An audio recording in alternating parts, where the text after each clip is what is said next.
Assalamualaikum warahmatullahi wabarakatuh. Bismillahirrahmanirrahim. Alhamdulillahi rabbil alamin. Wassalatu wassalamu ala asrofil anbiya wa mursalin sayyidina wa maulana Muhammadin wa ala alihi wa sahbihi ajmain. Asyhadu an la ilaha illallah wa asyhadu anna Muhammadar Rasulullah. Wa la tujadilu ahlal kitab wa qulu amanna billahi ursila ilaina wa ilahuna wa ilahukum wahid. La tajidana ashadan nasi adawatan lil ladzina amanul yahuda wal ladzina asyraku wa la tajidana aqrabahum mawaddatil lil ladzina amanul ladzina qalu inna nasra jalika bi anna minhum jizizina wa ruhbana wa annahum la yastakbirun wa iza zami'u ma unzila ila rasuli tara ayunahum talu minad dam imima arafu minal haq yaquluna rabbana amana faktubna ma'as syahidin Muhammad.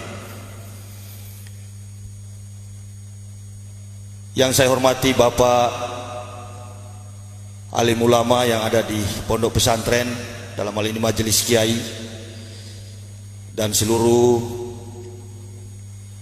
masyarakat yang hadir bersama-sama di dalam majelis yang kita gelar bersama ini merupakan sebuah nikmat petunjuk insyaallah dari Allah Subhanahu wa taala yang tentunya selaku orang-orang beriman patut kita syukuri bersama.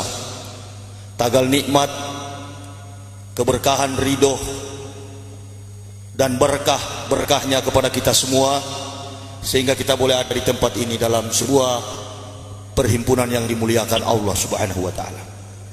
Itu yang patut kita syukuri, dan tentunya tak lupa pula kita menyampaikan salawat dan salam pada revolusioner Islam junjungan Nabi besar Muhammad SAW, karena oleh karakteristik sikap akhlak yang mulia dari beliau sehingga kita semua selaku orang-orang beriman dapat merealisasikan konteks kehidupan keimanan itu menurut petunjuk-petunjuk yang ada tertuang secara jelas dari kitab-kitab para nabi yang kemudian disempurnakan di dalam kitab suci Allah yang tidak ada sanksinya lagi bagi orang-orang yang berpengetahuan dan orang-orang yang mau menggunakan akal secara positif, yakni kitab suci Al-Quran Karim.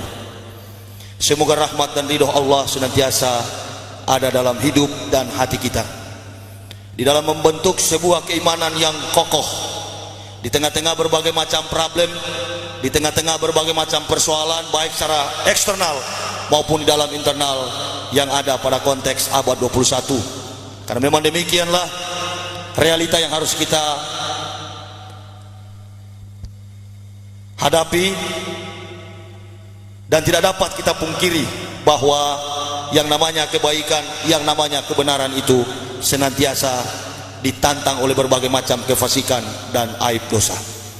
Saya di kesempatan ini sebagai orang yang baru memeluk agama Islam, saya dilahirkan di kota Manado pada tanggal 30 November tahun 1970. Dari latar belakang alias background saya, sesungguhnya saya bukanlah orang yang hanya duduk di bangku gereja, tetapi saya adalah seorang yang berdiri di atas mimbar dan banyak menyampaikan aspirasi dan konsep omong kosong Paulus. Saya adalah pendeta bertugas di GKI di tanah Papua selama 16 tahun, dan 8 tahun saya sempat memimpin institusi akademik Sekolah Tinggi Teologi Calvinis, dan kemudian pada tahun 2002 saya mengakreditasi perguruan tinggi dimaksud dan sekarang dikenal dengan Universitas Kristen di tanah Papua. Itu adalah hasil kerja karya saya selama saya berada dalam institusi gereja GKI di tanah Papua. Mengapa saya masuk Islam? Ini pertanyaan yang harus saya jawab mengandung sebuah pencatatan dan pengkajian secara ilmiah. Karena saya sudah mengalami sendiri bahwa kebenaran Islam tidak hanya dapat dikaji secara spiritual, bahkan pengalaman-pengalaman spiritual itu akan diperhadapkan dengan tanda tanya apakah betul atau tidak betul, bohong atau bukan bohong. Maka Islam, setelah saya masuk, saya mendapatkan hadis Rasulullah Muhammad SAW. Beliau pernah berkata bahwa agama diprioritaskan secara khusus spesialisasi bagi orang-orang yang berakal. Dalam statement yang saya temukan, di dalam pembahasan baik secara teori yang saya simpan dalam lubuk hati, sehingga cara simpel saya sampaikan, Islam no fisik but heart. Islam itu adalah hati, tetapi hati yang sudah diatur sedemikian baik oleh Allah, yang mengandung sebuah pencatatan realita.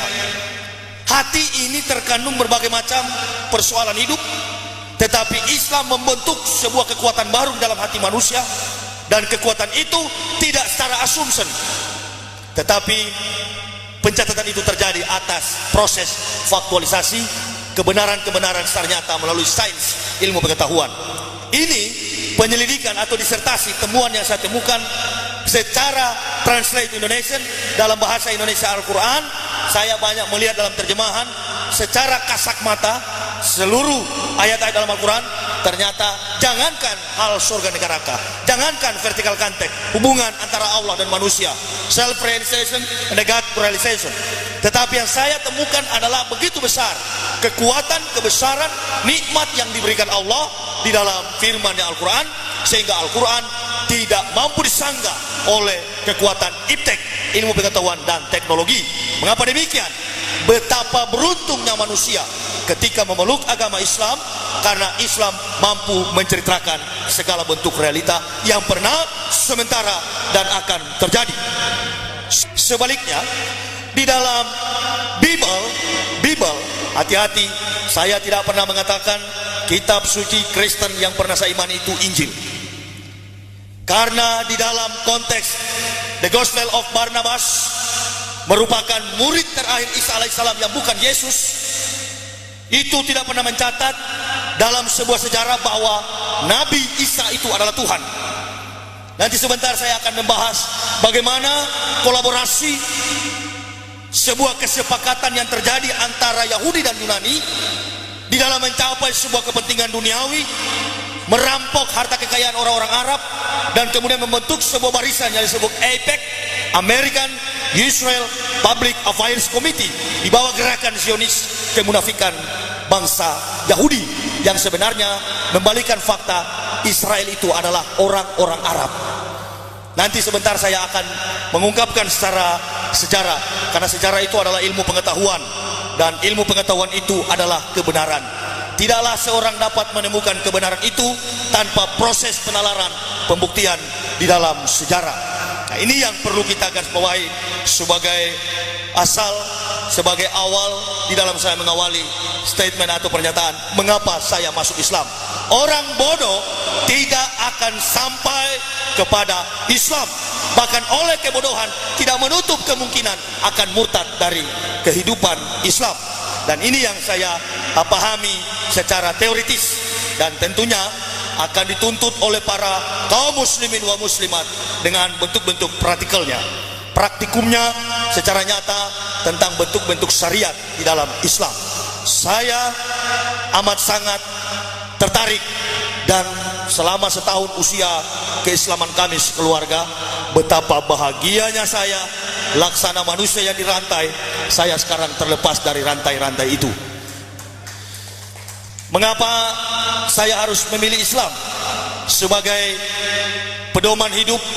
Saya sempat menginap di pesantren Al-Amin, dan saya menangis membaca sebuah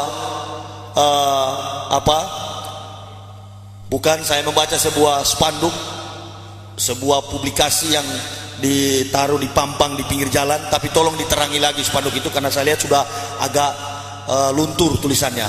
Saya sampai keluar air mata, saya membaca situ, pedoman hidup Al-Quran dan As-Sunnah. Semua kota saya telah kelilingi, 14 provinsi Indonesia, tidak pernah ada statement semacam itu. Dan memang siapapun manusia, apapun agamanya, dari manapun kultur budayanya, bahasanya, kaumnya, tetap hidup harus mengedepankan Al-Quran dan As-Sunnah, supaya praktek kehidupan kita nyata sebagai manusia yang berarti, makhluk yang termulia. Ini persoalan yang sebenarnya prinsip, bukan pindah agama, bukan. Saya seringkali mengklarifikasi, ada beberapa masjid yang saya kunjungi dan para panitia mengatakan kita akan mendengarkan bagaimana proses berpindahnya Muhammad Yahya dari Kristen masuk Islam. Bukan pindah saya tidak pernah merasa saya pindah agama. We families come back to truth. Kami sekeluarga kembali kepada kebenaran Allah Subhanahu wa taala. Kalau kita tahu motor Shogun itu adalah produk Jepang, maka kita harus berangkat dari sebuah pemikiran positif. Dari mana saya jadi, dari mana saya berasal.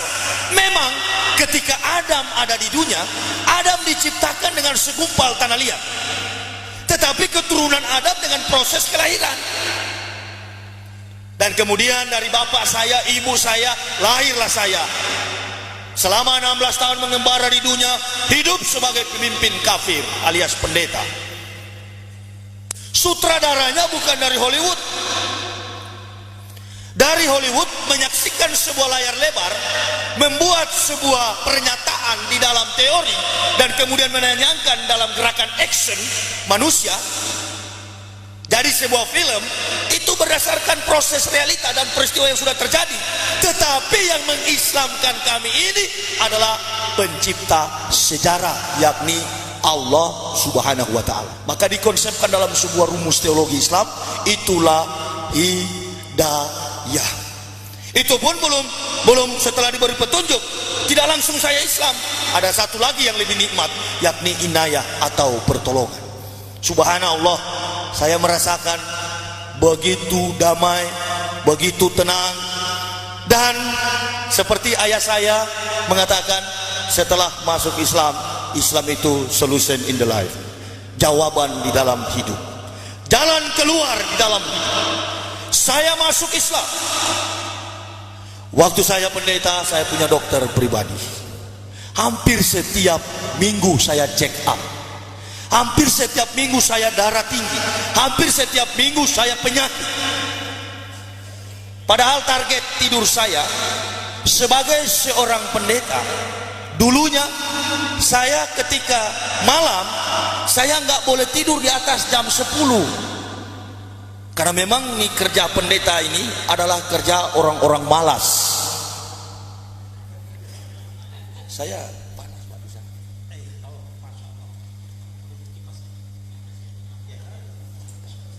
satu nih bapak ya. Jadi kerja pendeta ini adalah kerja orang-orang malas. Mengapa saya katakan orang malas? Karena si pendeta ini hanya duduk di dalam gereja, cuman kaos kaki dan sempak celana dalam yang tidak pendeta beli. Tetapi semua dari ujung kaki sampai ujung rambut disiapkan oleh jamaah. Bahkan jemaah yang sudah siang malam mencari nafkah dengan keringat darah barangkali ya, harus membayar pajak kepada seorang pendeta. Na'udzubillahi min dzalik.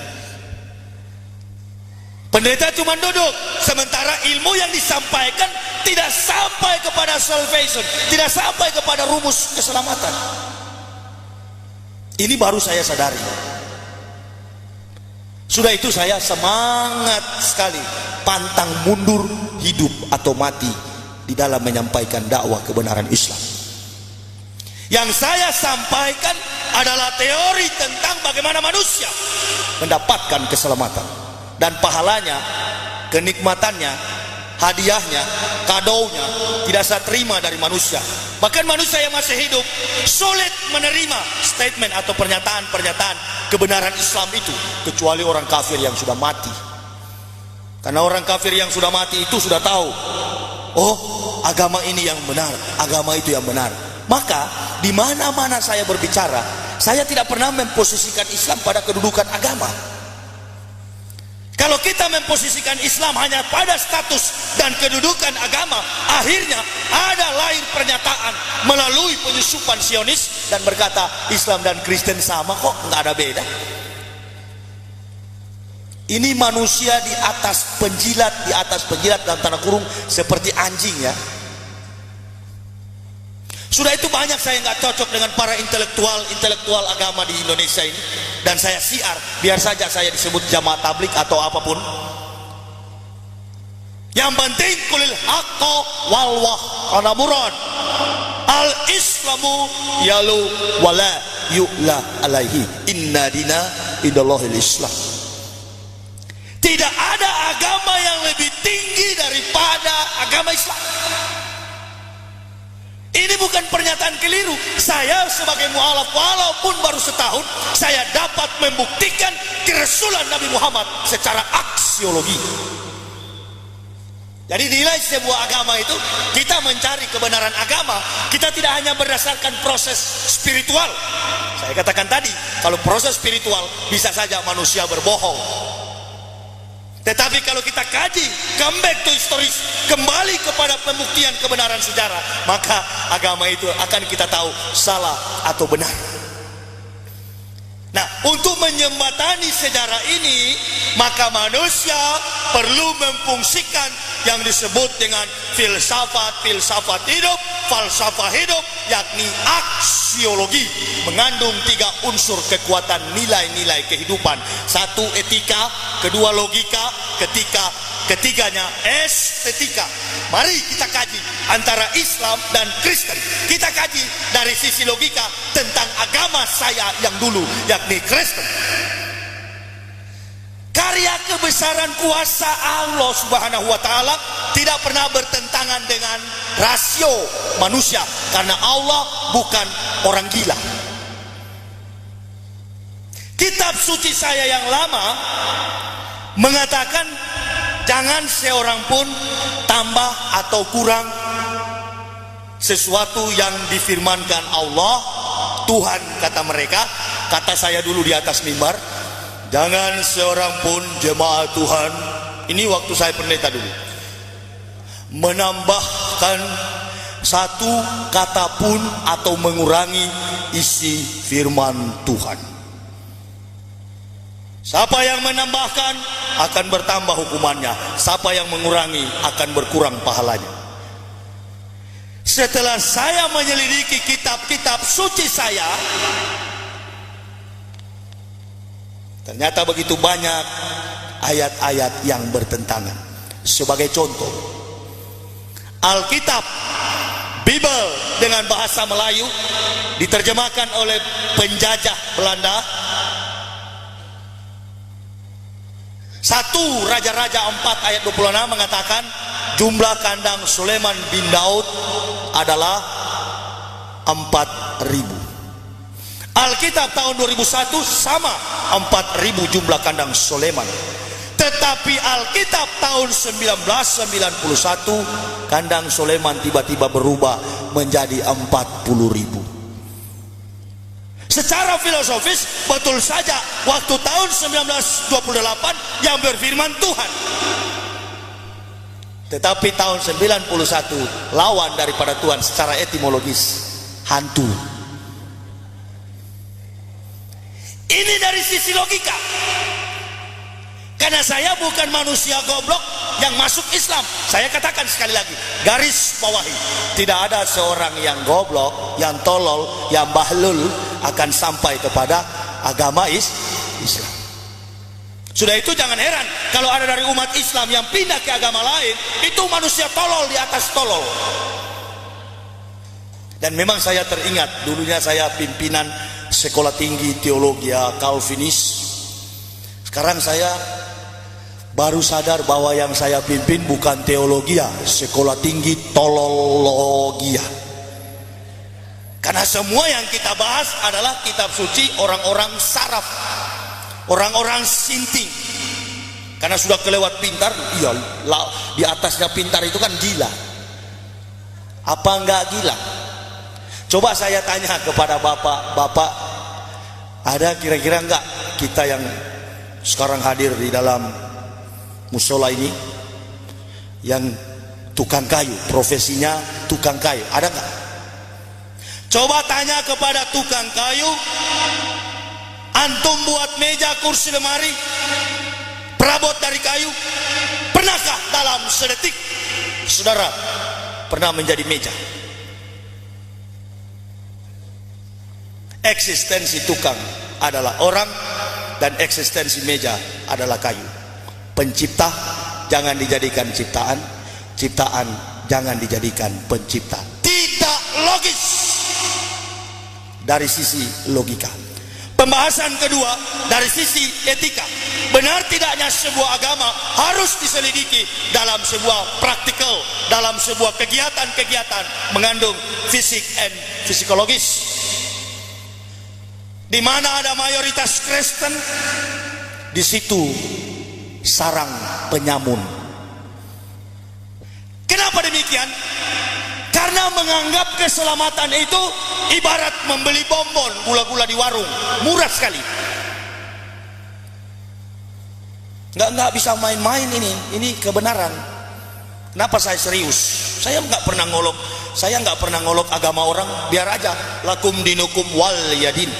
Agamamu agamamu, agamaku agamaku. Tetapi satu, sebagai hamba Allah, tentunya saya harus menegakkan kebenaran itu, apapun resikonya. Mau hidup kah, mau cacat, mau mati, mau dipenjara, no problem. Ini kebenaran, nggak perlu dikawal saya, nggak pernah takut saya. Basis Kristen saya siar tablik akbar di Manado. Dan saya sampaikan, lebih baik dikatakan gila tetapi tidak sesat, karena orang gila belum tentu sesat, tetapi orang sesat lebih daripada gila. Di mana ada mayoritas Kristen, basis Kristen, di situ penyamun, mabuk, diskotik, dansa, hura-hura. Kampung saya Manado itu paling banyak sekali Islam KTP. Sudah itu saya siar kemarin, saya katakan toleransi yang kebablasan. Hormati, ya, merupakan ajaran Islam. Menghargai, ya, sesama makhluk, hablum minanas. Tetapi kita sebagai umat beriman ada prinsip ketauhidan, prinsip keimanan.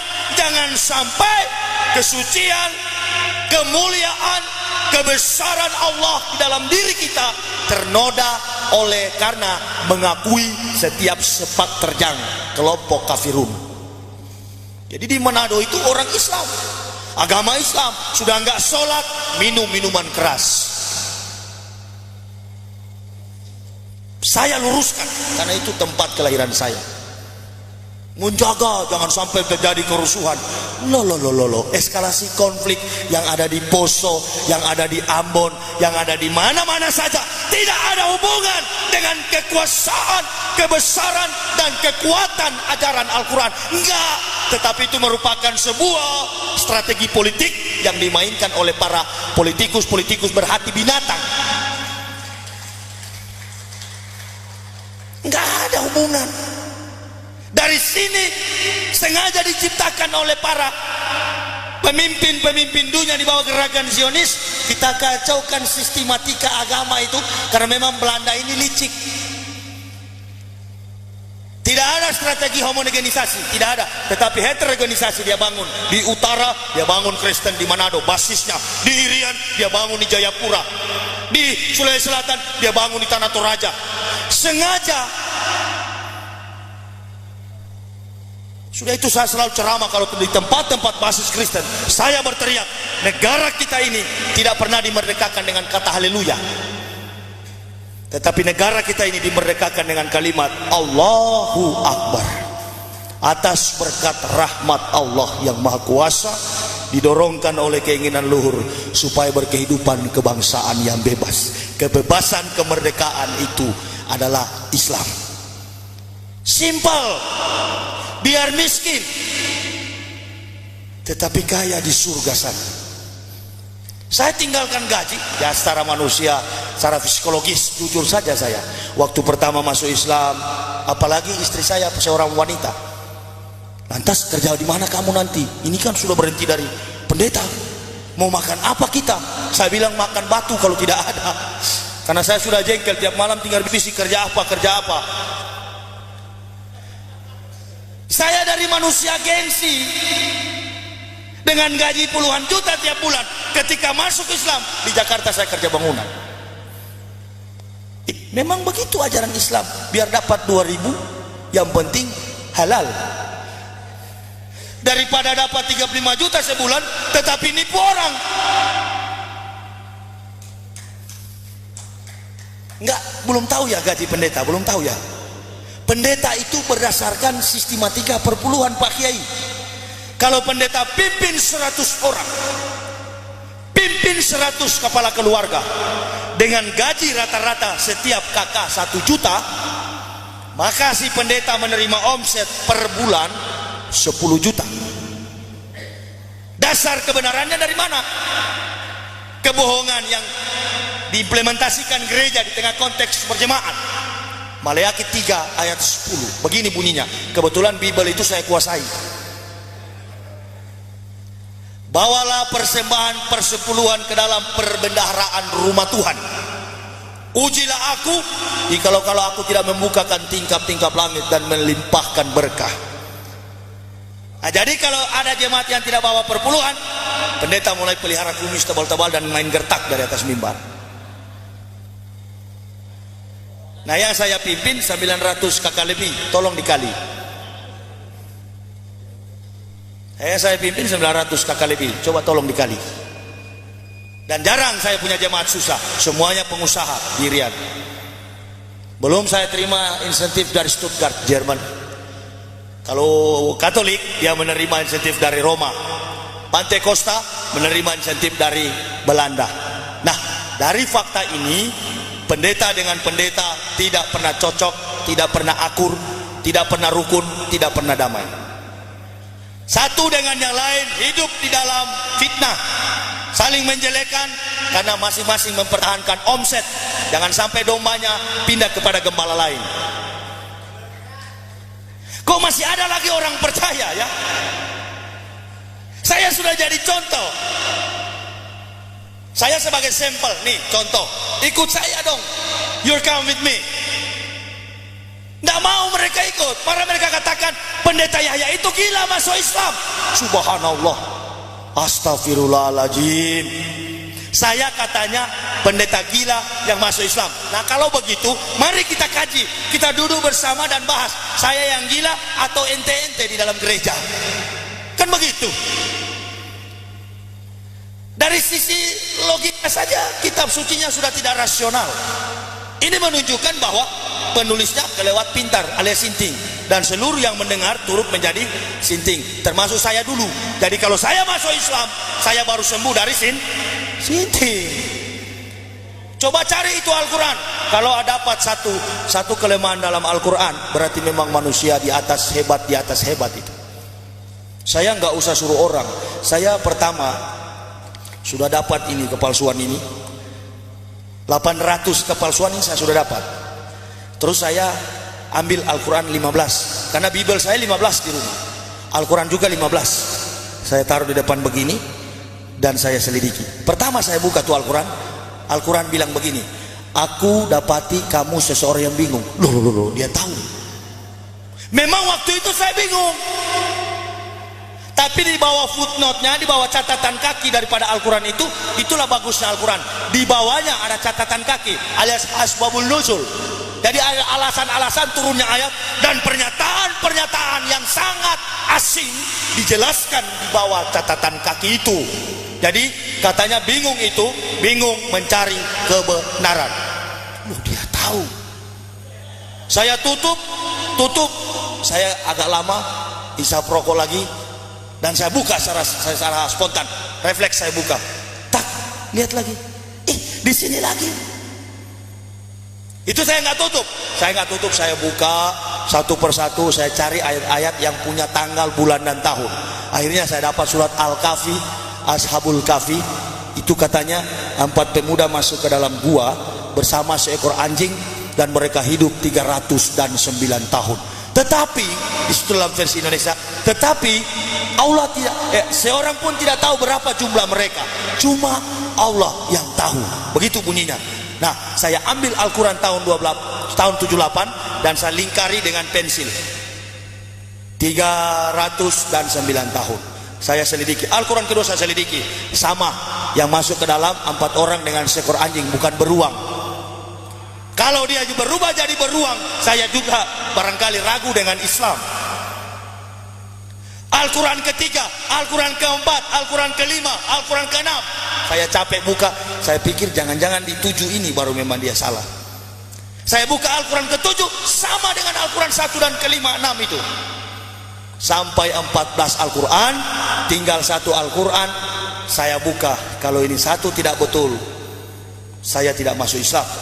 Maka saya waktu itu pilih untuk ateis, karena dua-dua sudah nggak benar. Kristen saya sudah tahu sudah tidak betul. Terakhir Al-Quran saya buka dan saya dapati sama dengan Al-Quran 1 sampai 14. Saya panggil istri saya dan saya katakan, ayo kita masuk Islam, ini dia yang betul. Istri saya bilang, memang kamu sudah gila barangkali ya. Yang hidupkan kita selama ini adalah Yesus itu juru selamat. Padahal Yesus ini bukan orang Israel, orang bule yang di kayu salib itu. Itu yang di kayu salib. Kalau orang Bani Israel asli, nah ini Bani Israel asli mana orang? Ini yang bagaimana orang Arab? Itu yang Israel asli. Nah seperti abak sana, itu yang Israel asli. 63 Masehi, sebelum Masehi sampai 70 Masehi, Romawi menjajah Yerusalem, dan baru ada asimilasi, perkawinan campur, bagaimana iman, status sosial daripada orang Yerusalem. Maka Romawi dengan strategi perang politik mengirimkan perempuan Romawi, terjadilah asimilasi, kawin campur, lahir Bani Israel putih yang tidak benar lagi, yang tidak tulen lagi, namanya Yahudi. Jadi yang kulit putih itu, tapi sesungguhnya Israel itu adalah Arab, karena tidak ada negara Israel dulu itu, tidak ada. Semua itu adalah wilayah Uni Emirat Arab. Begini contohnya supaya lebih simpel lagi, lebih sederhana lagi. Pak Margono datang ke Makassar. Sampai di Makassar, Pak Margono punya anak laki-laki namanya Sutioso. Setelah Sutioso tumbuh dewasa, orang bertanya, sok ente wong opo? Nggak mungkin dia katakan saya orang Makassar, tidak mungkin, karena Pak Margono adalah berasal dari Jawa. Maka dia katakan saya orang Jawa. Ibrahim diperintahkan Allah Subhanahu wa taala, engkau pergi ke Palestina, pergi ke Kanaan, tinggalkan Ur Kasdim, tinggalkan Syam, tinggalkan Iran yang sekarang, kau pergi ke Palestina. Sampai di Palestina lahir anak namanya Ismail. Kemudian Ismail punya adik Ishak, dari Ishak punya anak namanya Yakub, dari Yakub datang ini 12 bangsa biadab Yahudi sekarang, Israel. Jadi dari nenek moyangnya sana orang Teheran, orang Iran, ya orang Arab. Kok tiba-tiba ada pembatasan kultur begitu ya? Bahkan dikatakan dalam Bible, katanya bahasa asli perjanjian baru, New Testament itu adalah bahasa Yunani. Dari mana ada nabi dari Yunani?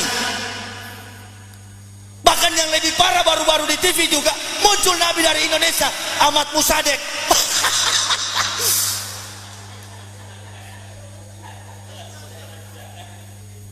Subhanallah, kurang ajar betul ya. Sedangkan dari Yunani masih diragukan status silsilahnya sebagai habaib. Muncul lagi politikus kelas teri, dari face-nya saja kelihatan tegang, bukan seorang nabi, nggak bercahaya, saya lebih bercahaya. Ahmad Musadek, nabi palsu. Saya ceramah di Makassar, kalau ada orang ngaku nabi setelah Nabi Muhammad, itu N diganti B jadi babi, haram. Ya haram, bukan berarti dianya yang babi. Siapa tahu dia masih bertobat. Tapi manusia semacam itu jangan harap ada pintu taubat. Berani sekali ya, berani. Isa sendiri jangankan pakai Al-Quran, pakai Bible, Old Testament, perjanjian lama, kitab Taurat dan para nabi sudah menubuatkan bahwa di kemudian hari akan tampil seorang nabi, penghibur, penolong di tengah-tengah kamu, yang kemudian namanya Ahmad bin Abdullah. Yahudi rubah berubah karena bisikan Romawi. Jangan pakai itu. Bagaimana kita rekayasakan ini menjadi Ruach HaKodesh. Ruach HaKodesh diterjemahkan dalam Forensic Language London, The Bible International, di dalam kitab Bible International Amerika diganti dengan kalimat Holy Spirit. Dari Holy Spirit menipu orang Indonesia menjadi Roh Kudus. Perhatikan di dalam kitab suci Kristen saat ini yang mereka pakai, ada di dalam surat Yohanes 15 ayat 17. Di situ dikatakan Yesus menjanjikan penghibur. Di dalam ayat 17 dikatakan, maka aku menjanjikan kepada kamu akan datang di tengah-tengah kamu seorang penolong dan penghibur, yakni Roh Kudus. Mari kita kaji secara akal sehat. Dia bilang seorang, tetapi yang datang itu roh. Roh itu angin, sesuatu yang tidak natur, yang tidak alami, bukan berbentuk fisik secara antropomorfistis, nggak begitu. Jadi memang orang gila punya kitab, kenapa dipercaya, saudara? Ya susahlah, memang orang Kristen sudah tertancap itu yang namanya dogmatika gereja. Nah, kalau saya yakin hidayah itu memang dari Allah, tetapi hidayah tidaklah akan sampai kepada manusia kalau manusia sendiri tidak dengan perjuangan. Sudah itu dalam buku saya ini, Kebenaran Islam menurut mantan pendeta, seekor pun pendeta nggak bisa nantang nih buku. Karena mau nantang bagaimana buku ini? Memang betul. Seorang profesor perjanjian baru di Manado, dia cuma katakan sama saya, Yahya, kalau kamu sudah masuk Islam, nggak usahlah ungkap-ungkap agama kita. Oh, saya bilang enggak. Bila perlu Anda juga harus masuk Islam. Ya, saya sudah punya agama. Kita itu Yahya, Islam Kristen sama saja. No. Kamu nggak punya ras agama Kristen, nggak punya ras. Yahudi punya pengakuan Shema Yisrael, Yahweh Elohim, Yahweh Ahad. Susahnya nih pendeta di Indonesia ini tidak tahu speak Ibrani. Yang tahu dulu hanya 3 orang. Pendeta rektor, mantan rektor Satya Wacana yang sudah, pendeta Victor Immanuel Tanja, pendeta Franz William Paat, dan sekarang sudah meninggal di neraka. Tinggal satu yang masih hidup, saya. Jadi kalau berdebat tentang kebenaran sulit karena tidak menguasai bahasa Ibrani. Jadi kalau cari Roh Kudus dari mana? Mati kutu, nggak bisa jawab. Sudah itu saya nulis buku ini, saya sarankan kepada orang Kristen dan pendeta-pendeta, tolong kalau Yesus dijadikan Tuhan dan Juru Selamat, beberapa ayat di dalam Bible dicari solusinya. Bahkan saya sarankan kepada Alkitab, Matius 3 ayat 11 sampai 17 ditukar dengan Matius 13, dengan Matius 11, pindah ke atas, dari atas ke bawah, bawah ke atas. Saya sarankan begitu. Karena memang pemahaman saya, kenapa saya masuk Islam? Karena pemahaman saya sudah tidak cocok percaya kepada majalah Bobo. Majalah Bobo itu hanya boleh digunakan oleh anak yang berusia 0 sampai 7 tahun. Saya sudah 36 tahun, sudah cukup pakai majalah Bobo, bohong-bohongan, dongeng-dongengan, stop. Saya harus pakai majalah dewasa, kehidupan yang menyangkut eksistensi kehidupan kekal, hanya ada di dalam Al-Quran. Jadi kalau orang bilang, Al-Quran itu kan rekayasanya Nabi Muhammad, ini teologi Kristen. Ini gobloknya minta ampun loh. Dari Kejadian sampai Maleaki, 39 kitab perjanjian lama. Dosen-dosen perjanjian lama mengatakan, para mener-mener yang ada di STT, hei mahasiswa sekolah teologi, rumus bahasa asli perjanjian lama dari Kejadian sampai Maleaki, bahasa aslinya bahasa Ibrani. Bahasa asli perjanjian baru dari Matius sampai Wahyu, Apokalipsis, bahasa aslinya bahasa Yunani. Tapi sayang, satu kata pun bahasa Ibrani tidak ada di dalam perjanjian lama. Yahudi juga tidak dekat dengan Kristen. Sekarang timbul pertanyaan, ini Kristen lahir dari mana? Ini Kristen lahir dari mana?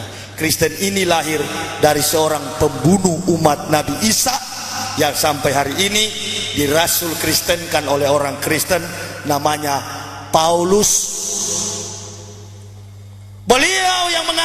Isa sebagai Tuhan yang diyesuskannya. Sudah itu saya tidak pernah mengatakan Yesus yang di dalam Bible itu Isa, enggak. Biar saja itu Bible dia. Dia mau tuhankan Yesus, dia mau tuhankan tembok, dia mau tuhankan batang kelapa, dia mau tuhankan genteng, silakan. Tapi tolong jangan Yesus dikait-kaitkan dengan Isa.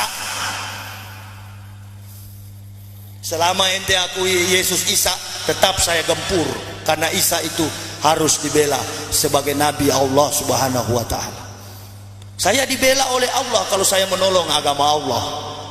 Karena tidaklah sah iman seorang muslim kalau tidak beriman pada salah satu kitab yang diturunkan Allah.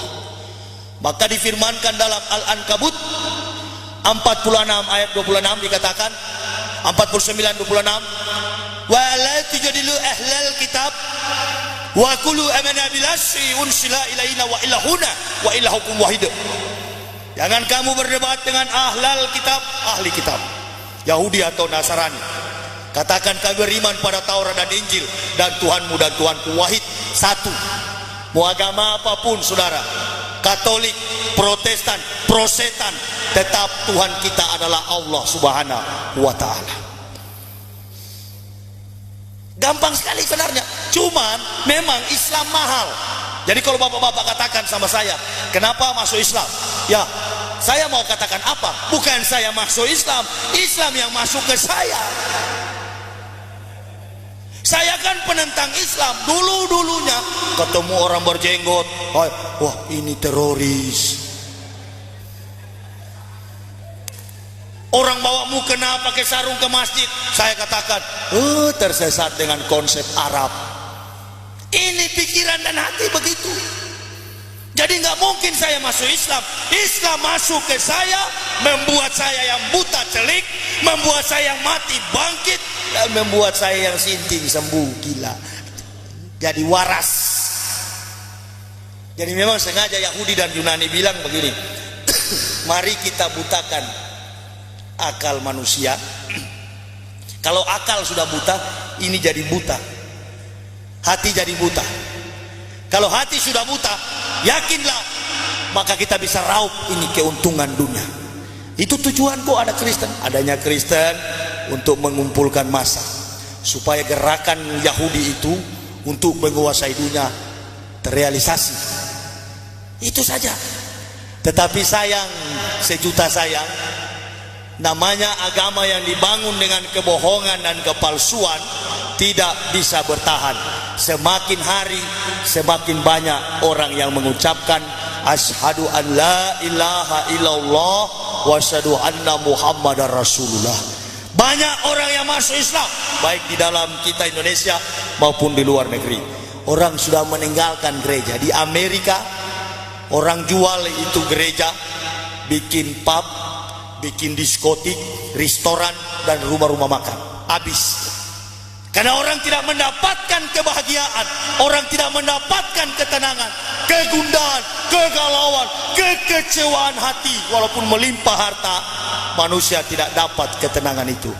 Hanya satu manusia dapat ketenangan itu, ketika mengedepankan pengakuan Allahu Akbar, sholat 5 waktu.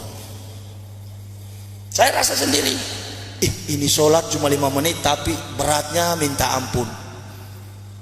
Hayya 'alas shalah, marilah sholat, tetap masih tidur, karena padahal cuma 5 menit. Tapi dulu waktu di Kristen sampai melompat tepuk tangan 5-6 jam. Asik men.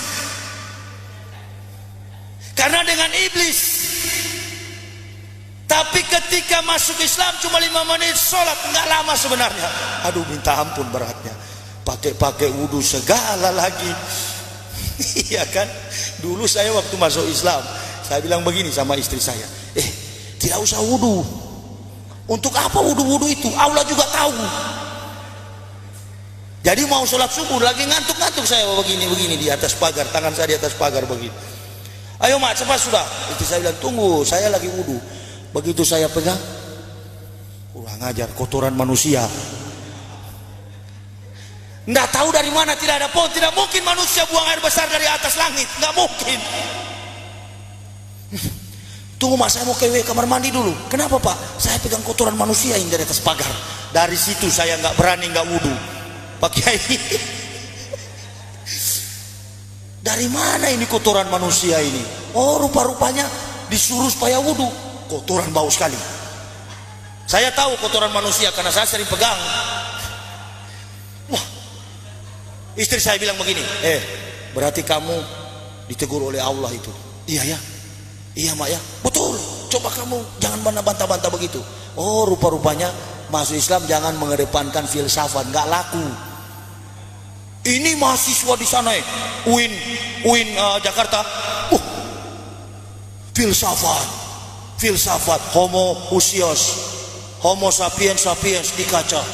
Akhirnya Magne Suseno yang profesor penipu itu dari Kristen, dari Katolik, dijadikan dosen di situ. Namanya Yahudi, Nasrani, Kristen itu tidak senang sampai kita pindah kepada akidahnya. Saya biar saja nggak ditemani oleh para intelektual muslim yang pintar-pintar itu. Biar aja saya goblok nggak bisa baca Al-Quran, tapi saya tetap mengedepankan pengakuan Allahu Akbar walau walak lillahi ta'ala. Saya jalan. Buktinya walaupun sendirian sudah ribuan ini buku Islamkan orang nih. Ini Pak penerbit tahu. Di mana-mana kami Islamkan orang pakai buku ini Pak Kiai. Ditoli-toli satu kampung men. Sekarang jadi pesantren Al-Ma'ruf Desa Oyong. Di Jawa Barat satu kecamatan murtad tahun 85. Saya siar bulan April kemarin. Satu kampung bersyahadat lagi.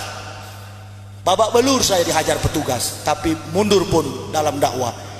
Sekali melangkah pantang menyerah. Habis kalau habis. Kembali dari kafir, dari muslim ke Kristen. Dikasih tahu sama Haji Cecep, Pak Yahya, di sana ada orang Islam. Dulu mereka tahun 85 disesatkan oleh Lembah Karmel. Lembah Karmel ini gerakan Katolik. Kasih kerja di hotel dan karyawan-karyawan itu dikasih rumah, dikasih harta, kemudian tanah-tanah mereka diambil di Cianjur. Jadi Pak, ayo kita siar ke sana, kita sadarkan lagi. Ayo. Saya siar sana tabligh akbar di tengah-tengah komunitas Kristen. Ada beberapa ustadz nggak berani naik karena jauh jalan kaki. Ustadz itu bilang, aduh nggak berani kami Pak Yahya. Oke, kalau bisa dengan Haji Cecep, kami dua anak. Sementara siar, saya bilang Ji, tidak apa-apa Ji, kalau mati di dalam siar kita masuk surga tuh. Iya langsung. Oke, kalau gitu kita pergi. Alhamdulillah, kepala sukunya datang pada saya. Memang benarkah Bapak bekas pendeta? Ya, ini buku saya. Mau masuk Islam enggak?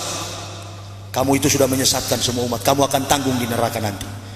Langsung dia bilang, kalau begitu kami siap kembali kepada Islam. Disahadatkan lagi. Saya dipanggil petugas karena Romo lapor saya mengacaukan agama orang. Katanya di sana sudah mau baku bunuh, baku timpas dengan parang karena saya.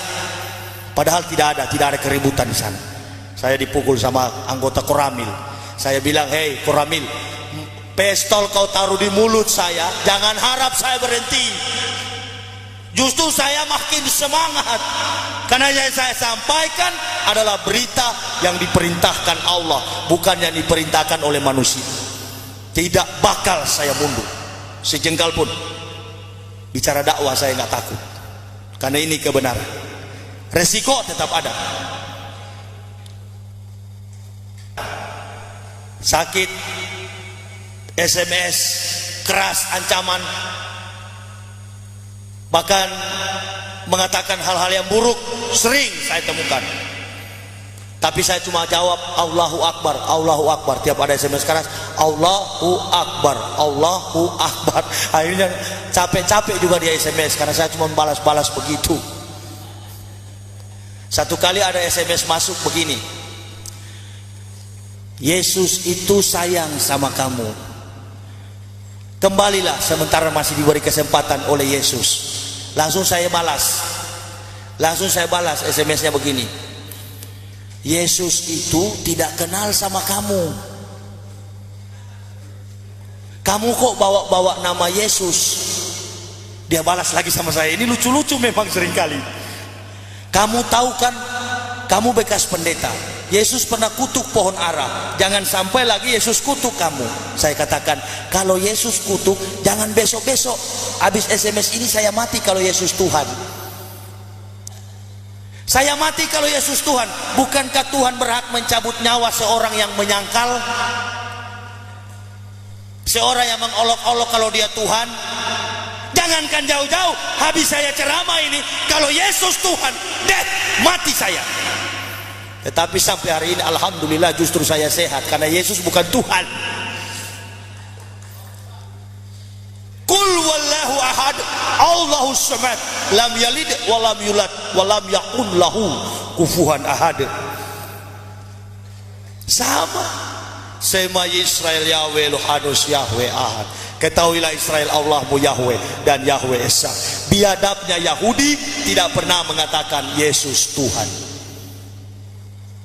Katanya Yesus disalib di Golgota. Golgota ini bahasa Ibraninya tengkorak, bukit tengkorak. Katanya ini tengkorak ini di pinggiran Yerusalem. Tidak mungkin kalau Yesus disalib di Yerusalem, bait Allah terbelah dua, Baitul Muqaddis terbelah dua, orang mati bangkit hidup, kalau Yahudi tidak masuk Kristen. Tapi buktinya agama Yahudi bukan Kristen, Yudaisme. Nah sekarang ini Kristen dari mana? Kristen itu adalah alat Yahudi untuk melancarkan kegiatan-kegiatan Zionis Israel. Kekuatan legitimasi politik, pemerintahan, pertahanan, keamanan, ekonominya, kedudukannya adalah PBB, di bawah panji dan bendera PBB. Nggak usah bohong, saya dari pendeta tahu itu. Sudah itu kita Kristen di Indonesia bilang nggak usah takut, PBB dekat dengan kita. Ini orang-orang Kristen ini sudah terjadi pembusukan hati dan akal. Ngapain kok membenci umat Islam? Padahal saya pernah gambarkan secara sederhana begini, agama-agama yang dibawa para nabi dulu ada nggak kira-kira zaman sekarang? Teman saya yang eksklusif ini dia bilang ada. Ya agama kita Kristen, tetapi perjanjian lama itu sudah nggak berlaku dengan kematian Yesus di kayu salib. Oh begitu ya. Jadi Yesus nggak disunat? Ya tidak. Coba ente punya Bible. Lukas 2 ayat 21, Yesus dibaptis atau disunat? Dia buka. Lukas berapa? Lukas 2 ayat 21. Saya sudah muslim, kamu masih Kristen. Buka. Apa bunyinya di dalam? Ternyata bunyinya begini, Lukas 2 ayat 21. Pada hari yang ke-8 ia disunat dan diberi nama Yesus. Yesus dibaptis atau disunat? Kenapa kamu nggak sunat? Nggak usah takut, bukan di batangnya, cuma di ujung.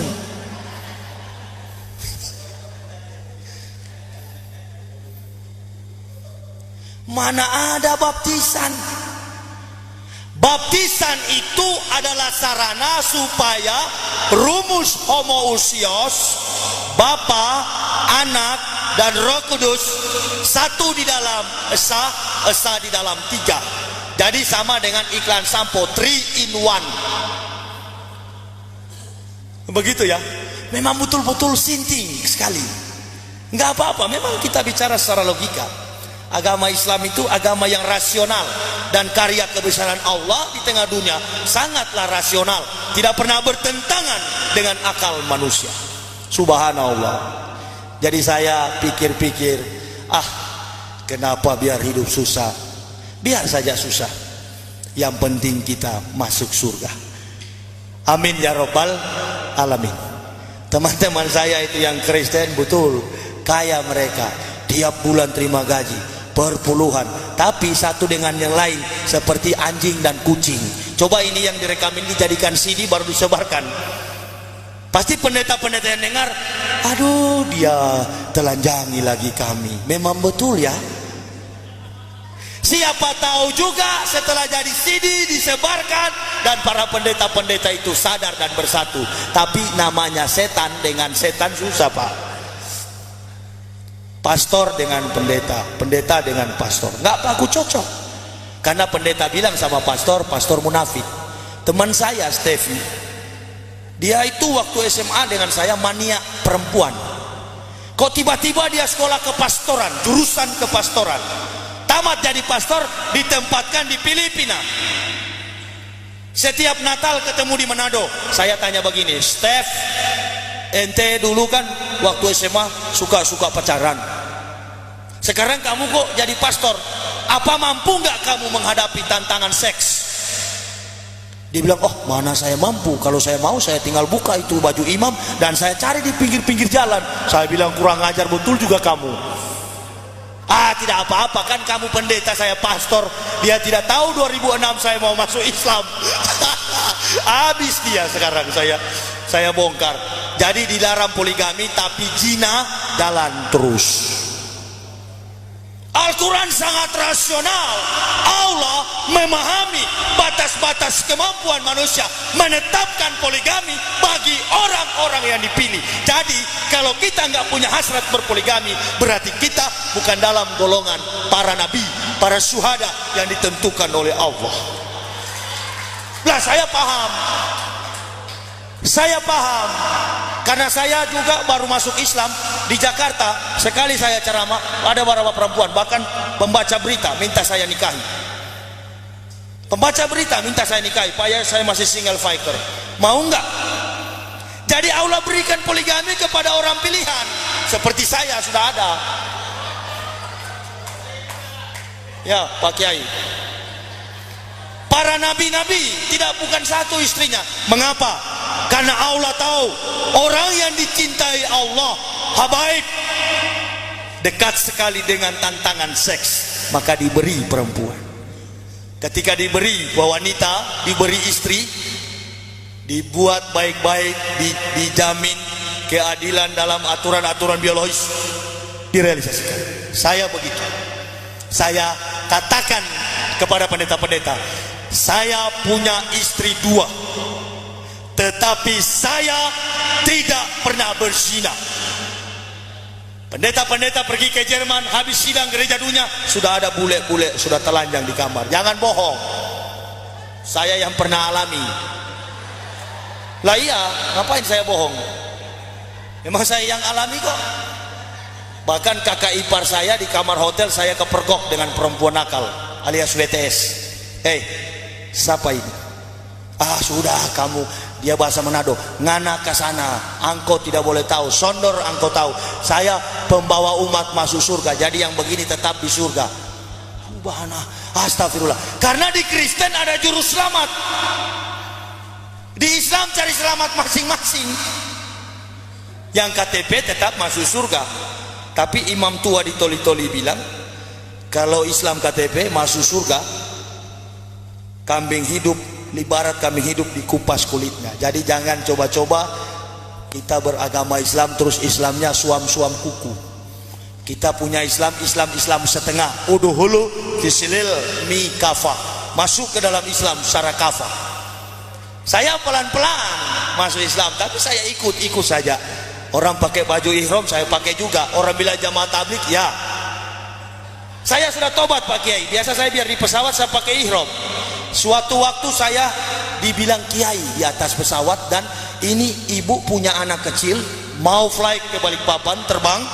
Ini anak nggak bisa karena panas, demam. Langsung ibu dekati saya. Assalamualaikum Pak Kiai. Waalaikumsalam. Anak pakai tajwid juga. Waalaikumsalam warahmatullahi wabarakatuh. Kenapa? Ini anak saya Pak Kiai. Kita sudah beli tiket, ini kan hitung dewasa. Astagfirullah. Jadi tolong Pak Kiai didoakan. Ini cuma doa satu, Al-Fatihah saja. Andalan. Loh, step by step. Daripada banyak ayat tahu berdoa-doa selamat tapi jarang sholat, percuma. Jangan pandang enteng sama saya. Saya bilang, ayo Bu di sudut sana. Ayo. Dalam hati duk dak. Doa apa ini yang saya mau pakai?